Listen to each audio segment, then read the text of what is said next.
Hello students, welcome to my e-learning class on banking law and practice. Here I am with the banker-customer relationship. In my previous video, I explained the meaning of banker and customer. ನನ್ನ ಹಿಂದಿನ ಒಂದು ವಿಡಿಯೋದೊಳಗೆ banker ಮತ್ತು ಗ್ರಾಹಕನ ಒಂದು ಅರ್ಥೈಸಿದ್ನಿ, ಅದರ ವ್ಯಾಖ್ಯಾನವನ್ನು ಕೊಟ್ಟಿದ್ದೆ. ಇವತ್ತೇನೈತಿ ಅಂತಂದ್ರೆ ಗ್ರಾಹಕ ಮತ್ತು ಬ್ಯಾಂಕರ್ನ ಸಂಬಂಧದ ಬಗ್ಗೆ ಎಕ್ಸ್ಪ್ಲನೇಷನ್ ಕೊಡಾಗತ್ತೇನೆ ಈ ವಿಡಿಯೋದೊಳಗೆ. The relationship between a banker and a customer depends on the type of transaction.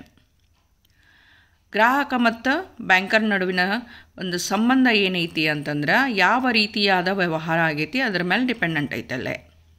These relationship confer certain rights and obligation both on the part of banker and on the customer. ಈ ಸಂಬಂಧ ಏನೈತಿ ಅಂತಂದ್ರೆ ಬ್ಯಾಂಕರ ಮತ್ತು ಗ್ರಾಹಕನ ಮೇಲೆ ಕೆಲವು ಹಕ್ಕು ಬಾಧ್ಯತೆಗಳನ್ನು ಮತ್ತು ಕರ್ತವ್ಯಗಳನ್ನು ಹಾಕ್ತತಿ.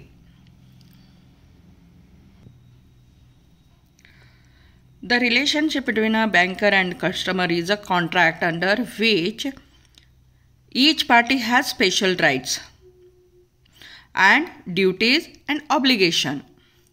ಪ್ರತಿಯೊಂದು ಪಾರ್ಟಿಗೆ ಏನೈತಿ ಅಂತಂದ್ರೆ ಹಕ್ಕುಗಳದಾವ, ಕರ್ತವ್ಯಗಳದಾವ ಮತ್ತು ಜವಾಬ್ದಾರಿಗಳದಾವಲ್ಲೇ. The contract is formed when the bank agrees to open an account for the customer and continues until properly terminated. ಖಾತೆಯನ್ನು ಮುಚ್ಚುವವರೆಗೇನು ಏನೈತಿ ಅಂತಂದರೆ ಈ ಸಂಬಂಧ ಮುಂದುವರಿತೈತದಲ್ಲೇ. It is fundamentally a relationship of banker, debtor and creditor. ಇದು ಬೇಸಿಕಲಿ ಏನೈತಿ ಅಂತಂದ್ರೆ ಟ್ರೆಡಿಷ್ನಲ್ ಏನು ಫಂಕ್ಷನ್ಸ್ ಅದಾವಲ್ಲ, accepting the deposit and granting the loans and advances ಅಂತೇನು ಹೇಳ್ತೀವಿ, ಅದರ ಮೇಲೆ ಇರ್ತಕ್ಕಂತಹ ಒಂದು ಸಂಬಂಧ ಮೂಲಭೂತವಾದ ಸಂಬಂಧ ಅಂತ ಹೇಳ್ತೀವಿ. ಅದು ಸಾಲಗಾರ ಮತ್ತು ಸಾಲಿಗನ ಸಂಬಂಧ ಅಂತ ಹೇಳ್ತೀವಿ. Depending upon the other services rendered by banker, it also can be defined that it can be an agent and principal, entrustor and trustee, and bailer and bailee. Along with that, we have some special relationship.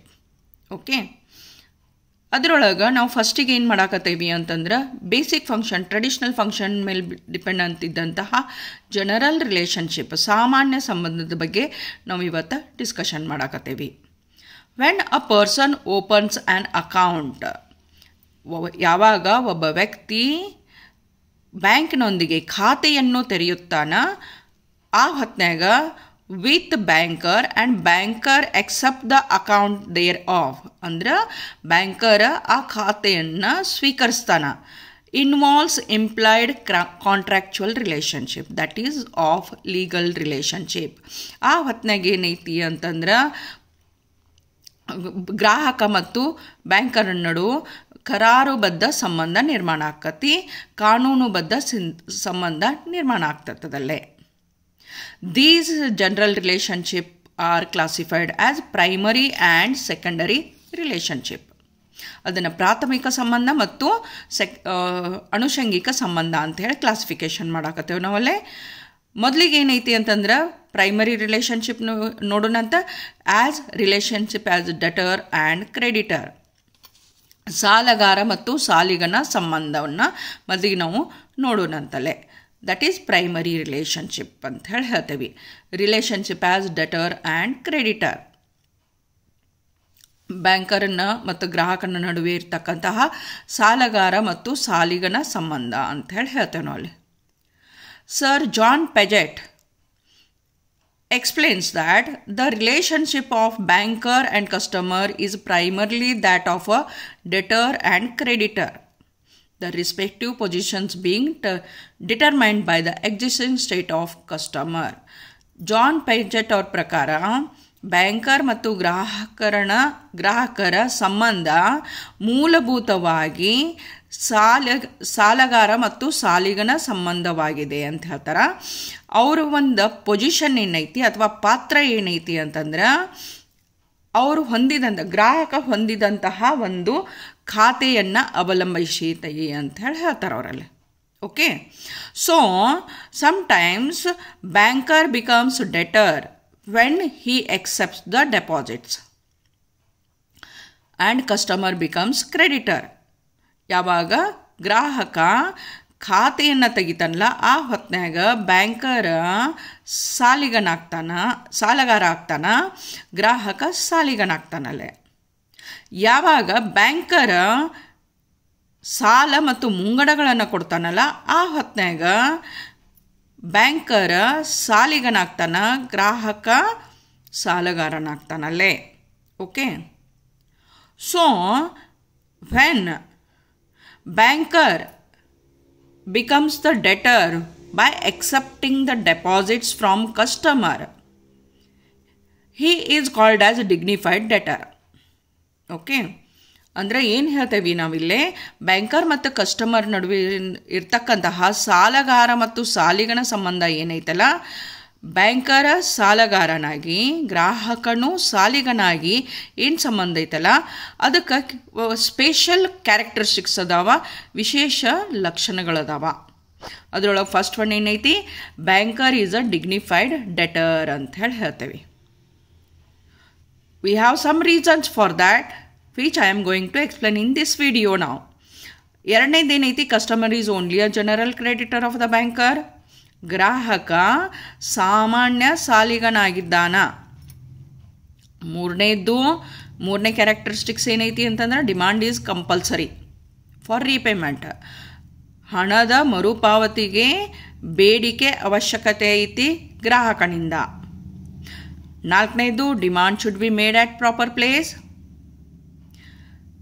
ನಿರ್ದಿಷ್ಟ ಸ್ಥಳದೊಳಗನ ಮರುಪಾವತಿಯ ಒಂದು ಬೇಡಿಕೆಯನ್ನು ಸಲ್ಲಿಸಿರಬೇಕು. Demand should be made in business day and during business hours.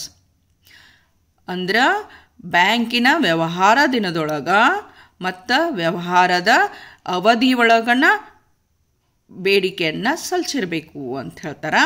And demand should be in proper form ಅಂತ ಹೇಳಿ ಹೇಳ್ತಾರೆ. ಅಂದ್ರೆ ಬೇಡಿಕೆ ಸಲ್ಲಿಸಲು ನಿರ್ದಿಷ್ಟವಾದಂತಹ ಒಂದು ಪದ್ಧತಿ ಐತಿ, ಆ ಪದ್ಧತಿ ಪ್ರಕಾರನ ಬೇಡಿಕೆಯನ್ನು ಸಲ್ಲಿಸಬೇಕು ಹಣದ ಮರುಪಾವತಿಗೆ ಅಂತ ಹೇಳಿ ಹೇಳ್ತಾರೆ.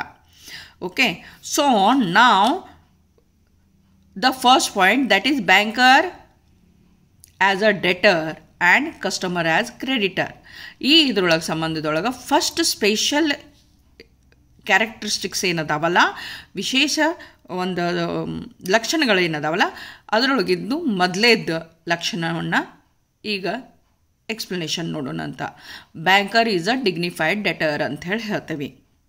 ಓಕೆ, ನಿಮಗೆ ಯೂಶ್ವಲಿ ಕ್ವಶನ್ ಕೇಳ್ತಾರೆ ಅವರಲ್ಲಿ, banker is a dignified deter explain ಅಂತ ಹೇಳಿ ಯಾವಾಗ ಕೇಳ್ತಾರಲ್ಲ ಆ ಹೊತ್ನಾಗ ಈ ಪಾಯಿಂಟ್ಸ್ ಅದರೊಳಗೆ ಕವರ್ ಆಗಿರಬೇಕಲ್ಲೇ. ಯಾವ್ಯಾವು ಅಂತಂದ್ರೆ, banker has dignified name for borrowing ಅಂತ ಹೇಳಿ ಹೇಳ್ತೇವೆ ನಾವಲ್ಲಿ. ಓಕೆ, ಅಂದ್ರೆ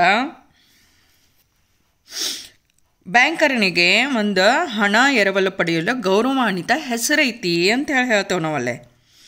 ಗೌರವಾನ್ವಿತ ಹೆಸರು, ಡಿಗ್ನಿಫೈಡ್ ನೇಮ್. ಯಾವ ಕೀವರ್ಡ್ಸ್ ಅದಾವ, ಇಂಪಾರ್ಟೆಂಟ್ ವರ್ಡ್ಸ್ ಅದಾವ ಅದನ್ನು ರೆಡ್ಡಿಂಗ್ಲೆ ಇದು ಮಾಡೀನಿ, ಹೈಲೈಟ್ ಮಾಡಿದ್ದೈತೆ ಅದಲ್ಲೇ. ಡಿಗ್ನಿಫೈಡ್ ನೇಮ್ ಅಂತ ಹೇಳಿ ಹೇಳ್ತೇವೆ ನಾವಲ್ಲೇ. ಓಕೆ, ಯಾವಾಗ ಸಾಮಾನ್ಯವಾದಂತಹ ಸಾಲದ ಪದ್ಧತಿ ಐತಿ ಆ ಹೊತ್ನಾಗ ನಮ್ಮ ಕ್ರೆಡಿಟರ್ ಏನದನ್ಲ, ಸಾಲಗಾರ ಏನದನ್ಲ ಅವಾಗ ಒಂದು ರೆಕಗ್ನೇಷನ್, ಸಾಲ ತೊಗೊಳನ್ ಹೋಗುವಂತ ಮಾತಾಡ್ತೇವೆ ನಾವಲ್ಲೇ. ಒಂದು ಕೇವಲವಾಗಿ ಮಾತಾಡ್ತೇವೆ. ಯಾವಾಗ ನಾವು ಡೆಪಾಸಿಟ್ ಇಟ್ಟೇವಿ ಯಾವ್ದಾರ ಬ್ಯಾಂಕಿನ ಜೋಡಿ, ಆ ಒಂದು ಡಿಗ್ನಿಫೈಡ್ ನೇಮ್ ಅಥವಾ ಒಂದು ರೆಸ್ಪೆಕ್ಟ್ಫುಲ್ಲಾಗಿ ನಾವು ಅವನ್ನ ಹೆಸರನ್ನು ತೊಗೋತೇವೆ. For example, if I have kept deposit with State Bank of India, ನಾ ಏನು ಹೇಳ್ತೇನೆ, ನಂದು SBI ಅಕೌಂಟ್ ಐತಿ ಅಂತ ಹೇಳಿ ಹೇಳ್ತೇನೆ ನಾಳೆ. ಓಕೆ, ಅದೇ ಆಕ್ಸಿಸ್ ಒಳಗೆ ಡೆಪಾಸಿಟ್ ಮಾಡೀನಿ ಅಂತಂದರೆ ಆಕ್ಸಿಸ್ದ ರೆಸ್ಪೆಕ್ಟ್ಫುಲ್ಲಿ ತೊಗೋತೇವೆ ನಾವಲ್ಲಿ. Okay, because he is giving security to your amount deposited. ನೀವೇನು ಠೇವಣಿ ಇಟ್ಟಿರಿ ಆ ಠೇವಣಿಗೆ ಅವ ಸೆಕ್ಯೂರಿಟಿಯನ್ನು ಕೊಡಾಕತ್ತಾನ. ಹೌದು, ನಿರ್ದಿಷ್ಟ ಒಂದು ಬಡ್ಡಿಯನ್ನು ಕೊಡಾಕತ್ತಾನ, ನಿಮ್ಮ ಹಣವನ್ನು ಕಾಯಕತ್ತಾನವಲ್ಲೇ. Without any doubt you are keeping trust on banker. ಆ ಹೊತ್ನಾಗ ನೀವು ರೆಸ್ಪೆಕ್ಟ್ಫುಲ್ಲಿ ಅವ್ನ ಹೆಸರು ತೊಗೋತೀರಿ, ಡಿಗ್ನಿಫೈಡ್ ನೇಮ್ ಅಂತ ಹೇಳ್ತೇವೆ. ಓಕೆ, ಎರಡನೇದೇನೈತಿ, dignified place of receiving the money. Banker ಏನೈತಲ್ಲ ಹಣ ಎರವಲು ಪಡೆಯುವಕ್ಕೆ ಗೌರವಾನ್ವಿತ ಸ್ಥಳವನ್ನು ಹೊಂದ್ಯಾನ. ಫಿಕ್ಸ್ ಪ್ಲೇಸ್ ಐತೆ ಅವಂಗ. Okay, he has fix place. ಅಂದ್ರೆ ಈಗ ನಾವು ಏನು ಮಾಡ್ತೇವೆ, ನಮ್ಮ ವ್ಯಾಪಾರಿ ರಂಗದೊಳಗೆ ಕೊಡ್ತಕ್ಕಂತಹ ಸಾಲದೊಳಗೆ ಹೆಂಗಾಗ್ತೈತಿ ಅಂತಂದ್ರೆ, ಸಾಲಗಾರ ಸಾಲಿಗನಂತಕ್ಕೆ ಹೋಗಿ ಹಣವನ್ನು ತೊಗೊಂಡು ಬರ್ತಾನೆ, ಅಥವಾ ಸಾಲಿಗ ಹೋಗಿ ಸಾಲಗಾರಗ ರೊಕ್ಕ ಕೊಟ್ಟು ಬರ್ತಾನೆ. ಓಕೆ, ಇಲ್ಲೇನೈತಿ ಅಂತಂದ್ರೆ ಸಾಲಿಗ ತಾನ ಹೋಗಿ ಬ್ಯಾಂಕಿಗೆ ಹೋಗಿ, ಅಂದ್ರೆ ಬ್ಯಾಂಕರ ಸಾಲಗಾರ ಏನದಲ್ಲ ಅವಂಗೆ ರೊಕ್ಕ ಕೊಟ್ಟು ಬರ್ತಾನೆ, ದುಡ್ಡನ್ನು ಕೊಟ್ಟು ಬರ್ತಾನಲ್ಲೇ. ಓಕೆ, ತಾನಾಗೆ ಹೋಗಿ ಕೊಟ್ಟು ಬರ್ತಾನ ಅಂದ ಹೊತ್ತಿನಾಗ ಡಿಗ್ನಿಫೈಡ್ ಪ್ಲೇಸ್ ಐತದ ಅಂಥೇಳಿ ಹೇಳ್ತೇವೆ ನಾವಲ್ಲಿ. ಸಾಮಾನ್ಯವಾಗಿ ವಾಣಿಜ್ಯ ರಂಗದೊಳಗೆ ಸಾಲಗಾರನ ಏನದಲ್ಲ ಸಾಲಿಗನ ಹತ್ತಿರ ಸಾಲಕ್ಕಾಗಿ ಹೋಗ್ತಾನ ಅಂಥೇಳಿ ಹೇಳ್ತೇವೆ ನಾವಲ್ಲಿ. Then due date for repayment, ಹಣ ಮರುಪಾವತಿಗೆ ನಿರ್ದಿಷ್ಟ ದಿನಾಂಕ ಐತಿ. ಆದ್ರೆ ಬ್ಯಾಂಕ್ನೊಳಗೆ ಏನೈತಿ ಅಂತಂದ್ರೆ ನಿರ್ದಿಷ್ಟ ದಿನಾಂಕ ಇರಂಗಿಲ್ಲ. ಗ್ರಾಹಕನಿಂದ ಅದು ಬೇಡಿಕೆ ಸಲ್ಲಿಸಲ್ಪಟ್ಟಿರಬೇಕು. Whenever it is demanded ಅಂತ ಹೇಳಿ ಹೇಳ್ತೇವೆ ನಾವಲ್ಲೇ.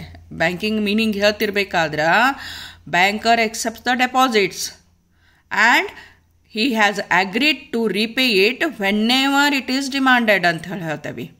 ಓಕೆ, ಅಂದ್ರೆ ಡಿಮಾಂಡ್ ಸಲ್ಲಿಸೋ ತಕ್ಕನು ಏನೈತಿ ಅಂತಂದ್ರೆ ಬ್ಯಾಂಕರ್ ನಿಮ್ಮ ಹಣ ಕೊಡೋಂಗಿಲ್ಲ, even though he has borrowed from you. ಅಂದ್ರೆ ನಿಮ್ಮ ಕಡೆಯಿಂದ ಠೇವಣಿಯನ್ನು ಸ್ವೀಕಾರ ಮಾಡಿದ್ರೂ ಸುದೇಕ ನಿಮ್ಮಿಂದ ಬೇಡಿಕೆ ಸಲ್ಲಿಸದೆ ಹಣವನ್ನು ಮರುಪಾವತಿ ಮಾಡುವುದಿಲ್ಲ.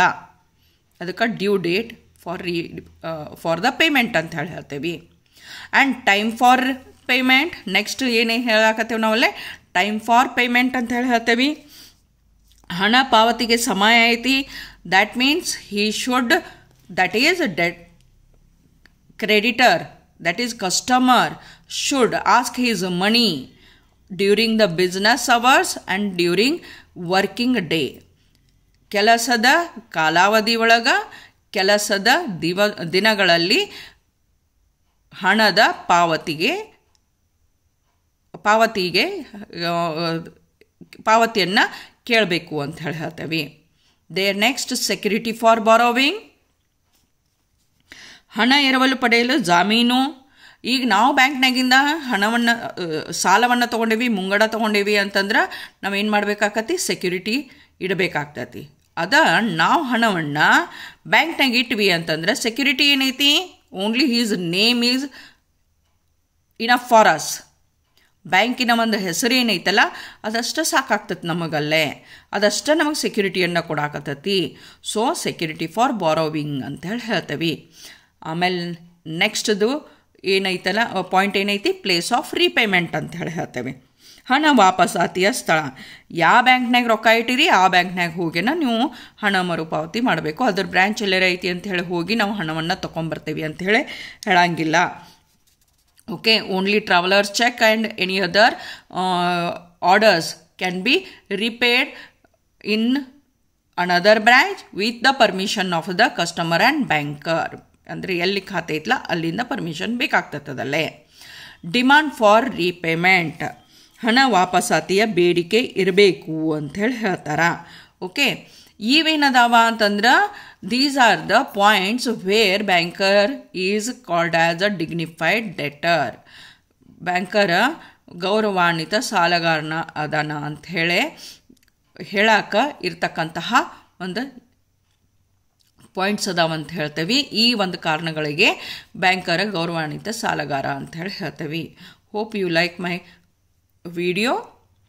Please like, share and subscribe for further updates. Thank you.